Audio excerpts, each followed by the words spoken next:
Hey WILDR folks, Alicia here. This week's video comes from a question that I got in my inbox. As an avid trail runner, does trail running help get me ready for ski season? We are going to talk about that today, but before I get into it, I want you to hit that subscribe button if you want to know all about getting fit for ski season and for trail running and for hiking and everything in between. Now, the person who asked this question also mentioned that running seems like plyometrics, and I am personally always talking about how plyometrics can help your skiing and also help you feel young and spry and ready for adventure. Now, before we get to answering that question, let's define plyometrics so we're all on the same page. Plyometrics are exercises that allow your muscles, tendons, and ligaments to experience maximum force in a very short period of time. So plyometric training is training that involves a downward or absorbing action, a amortization or a turnaround time, as well as an explosive upward movement. So that includes, but isn't just limited to, jump style training. Now, hearing all that, you might think, well, trail running or running must be perfect to get you ready for skiing because it kind of just looks like you're hopping from one foot to another over and over again when you're running. And you're doing almost 180 steps per minute most of the time, and so that seems like a lot of jumps. But there is one caveat.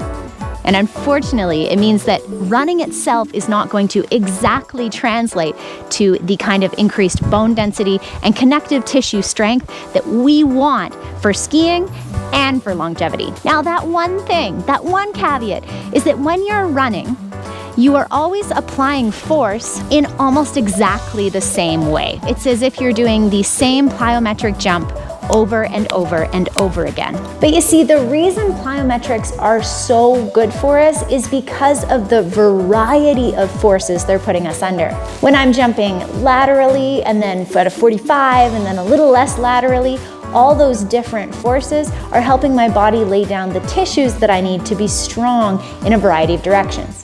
That's applicable both to the forces we feel during a turn when we're skiing and also to if and when we crash and the forces that our body is going to experience during that situation. So unfortunately, if you're an avid runner, even though that running is going to help your cardiovascular system and your muscles be ready for ski season, you are going to have to add in jump training in a variety of different directions and ways in order to benefit from plyometrics. The twist here is that trail running does demand a lot more lateral movement to navigate the trail, especially if it's a really rocky and rooty trail. In that situation, if you've got a steep downhill with lots of lateral movement, then I think you could count some of your trail running as plyometric training. But you have to be honest with yourself. If your trail is flat and smooth, kind of like this one I've got here, then you're likely going to have to build that plyometric load in the gym in addition to doing your wonderful trail running.